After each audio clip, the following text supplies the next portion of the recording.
Hello' মৰমিছ, মোৰ অন্য এটা মিনি ব্লগলৈ আপোনালোকক স্বাগতম। আজি দেওবাৰ, গতিকে ভাইটিৰ লগত এয়া মাছ সিঁচিবৰ কাৰণে আহিলোঁ। আৰু বহুত পানী, যথেষ্ট পানী আছে, তথাপি কমফৰ্ট লৈ আহিছোঁ। মহৰ কামোৰ খাই সেইটো সিঁচিব লাগিব, মাছ খাবই লাগিব ন। গতিকে এয়া আমি ভেটা দি আছোঁ, ভেটা দি অৱশেষত ভেটা দি হৈ গ'ল। এতিয়া আমি সিঁচি এয়া পানী শেষ কৰি দিলে আমাৰ এজনে।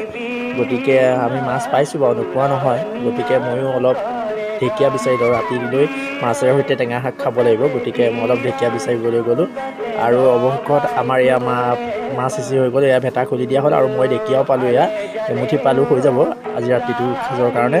গতিকে মাছ সিঁচি হৈ এয়া আমি ঘৰলৈ আহিছোঁ। ঘৰলৈ আহি আমি এয়া মাছ আমি বটাই ল'লোঁ সমানে, আৰু মই এয়া ঢেকীয়াও বিচাৰিলোঁ, ৰাতিলৈ ধুনীয়াকৈ খাব লাগিব। গতিকে এয়া মাছ সিঁচি আমি আজৰি হ'লোঁ। এতিয়া গা পা ধুই ধুনীয়াকৈ ভাত সাজ খাব লাগিব। এয়া অলৰেডি মাছ ভাজি লৈ, যদি মোৰ ভিডিঅ'টো চাই ভাল পাইছে তেতিয়া লাইক, কমেণ্ট আৰু শ্বেয়াৰ কৰিব বুলি আশা ৰাখিলোঁ।